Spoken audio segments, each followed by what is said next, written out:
রহমতুল্লাহি ওয়া বারাকাতুহু। কেমন আছো শিক্ষার্থীবৃন্দ? আজ যারা বিবিএ অনার্স করতেছো, সেকেন্ড ইয়ার স্টুডেন্ট, তাদের একটি সাবজেক্ট হচ্ছে কম্পিউটার এবং তথ্য প্রযুক্তি। আজকে কম্পিউটার এবং তথ্য প্রযুক্তির আমি একটা সরলীকরণ অঙ্ক দেখাবো, এর উপর একটা সার্কিট দেখাবো। চলো শিক্ষার্থীবৃন্দ, কথা না বাড়িয়ে আমরা আমাদের সরলীকরণে চলে যাই। তো শিক্ষার্থীবৃন্দ, তোমরা দেখতে পাচ্ছ এখানে আছে আর এস টি হোল নোট, তারপর আর plus s plus t whole note সমান are not S naught t not, মানে এই মানটা বাইর করতে হয়েছে। তো শিক্ষার্থীবৃন্দ, আমরা লেফট হ্যান্ড সাইড দিয়ে তুললাম, আমরা তুলি আর এস টি হোল নট, তারপর আর নট প্লাস হোল নোট দিয়ে দিলাম আর এস প্লাস কি টি। জাস্ট আমরা লেফট হ্যান্ড সাইড দিয়ে এটা তুললাম।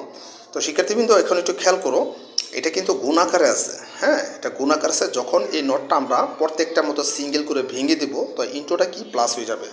তো সেক্ষেত্রে খেয়াল করো, এই যে আর নট প্লাস কি এস নট প্লাস কি টি নট, এই নটটা ভাঙার কারণে ইন্টুটা কি হয়ে গেছে, প্লাস হয়ে গেছে। ঠিক আছে, তো ব্রেকেট দিলাম। এবার শিক্ষার্থীবৃন্দ, এটা আছে r plus s plus t whole naught, এটারে যদি আবার সিঙ্গেল করে রেখে প্লাসটা আবার ইন্টু হয়ে যাবে, যেমন আর নট প্লাসটা into s naught t naught. ঠিক আছে শিক্ষার্থীবৃন্দ, তো এখন আমরা গুণ সিস্টেমে চলে যাব। এই আর দিয়া পুরা প্রত্যেকটা সংখ্যারে গুণ দিব। যেমন আর দিটা গুণ দিলে আর নট, তার থাকতেছে কত এস নট আর কি টি নট, এই প্লাস আছে প্লাস। এবার শিক্ষার্থীবৃন্দ, এই এস দিয়ে আবার এটাকে গুণ দেবা। দেখো আর নট, ওই যে এস দুইটা এস নট আর টি নট আছে টি নট, আবার এখানে প্লাস আছে, আমরা প্লাস লিখলাম।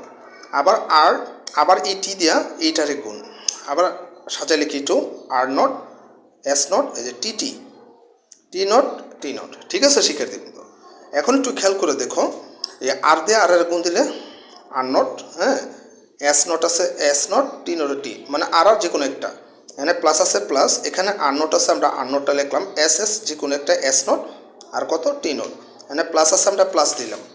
আবার এখানে আর নট আছে আর নট দিলাম, এস নট দিলাম, টি যে কোনো একটা। এবার শিক্ষার্থীবৃন্দ খেয়াল করে দেখো, এখানে তিনটা সংখ্যা চেহারা এক, আমরা যে কোনো একটা কমন নিলাম, s not r not S not r কি টি নট, মানে যে কোনো একটা কমন হতে প্লাসটা কি গেছে ইন্টু হয়ে গেছে, কিছু না থাকাতে কোনো ওয়ান। এবার শিক্ষার্থীবৃন্দ একটু খেয়াল করে দেখো, ওয়ান দিয়ে যদি এটা গুণ দিয়ে আমাদের কী থাকতেছে, যা আছে আমরা তাই মানই থাকতেছে are not S not r কি টি নট। ঠিক আছে শিক্ষার্থীবৃন্দ, তো এই জিনিসটা তুমি বুঝতে পারছো। এখন আমরা এটার উপর ভিত্তি করে একটা সার্কিট আঁকবো। সার্কিট এখানে ইনপুট তিনটা আর এস টি, তো ইনপুট তিনটা, এই আর এর জন্য একটা ইনপুট, এসের জন্য একটা ইনপুট, টি এর জন্য একটা কি ইনপুট লিখলাম। ঠিক আছে শিক্ষার্থীবৃন্দ, তো আর নট আমরা ইনপুট দিলাম।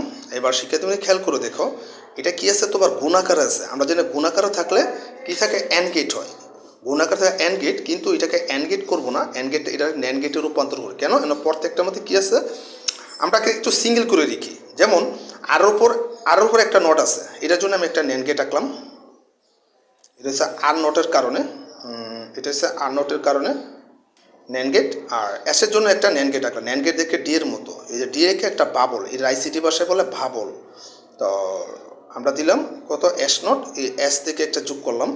আবার টি এর উপর নট আছে, টি এর জন্য একটা ন্যান্ড গেটের ডি এর মধ্যে একটা বাবল, এর আইসিটি ভাষা বাবল বলে, এস নট থেকে দিলাম। ঠিক আছে শিক্ষার্থীবৃন্দ, আবার এটা কম্বাইন দিব, এটা যেহেতু গুণাকার আছে এর জন্য একটা ন্যান্ড গেট, আমরা ন্যান্ড গেট এঁকে দিলাম। তারপর এটা থেকে এটা যোগ করে দিবা। ঠিক আছে, তো আমার মানটা হচ্ছে কি হচ্ছে, লিখে দাও are not S naught t naught. ঠিক আছে শিক্ষার্থীবৃন্দ, তো শিক্ষার্থী তোমরা একটু উপরে একটু লক্ষ্য রাখো, যেহেতু আমাদের এই মানুষ বিক্রি মানটা বার করতেছে, আমরা লেফট হ্যান্ড সাইড দিয়ে পাইছি, এই মানটা চলে আসে, এখানে একটু লিখে দিলেই পারো, সমান কি রাইট হ্যান্ড সাইড, অতএব লেফট হ্যান্ড সাইড সমান রাইট হ্যান্ড সাইড। হ্যাঁ, তারপর লিখে দেয় প্রুফ, PROVED প্রুফ। আর এর উপর ভিত্তি করে কীভাবে আমি সার্কিট আঁকলাম এটা আমি তোমাদের দেখিয়ে দিলাম। ঠিক আছে, তো শিক্ষার্থীবৃন্দ যারা অনার্স লেভেল স্টুডেন্ট আছো, তোমরা এটা একটু ট্রাই করো। এটা 2020 সালে আসছে, আশা করি তোমার ফাইনাল পরীক্ষা তোমার উপকারে আসবে। আজ এই পর্যন্ত থাকবে, সামনে ক্লাস আরেকটি দেখাবো।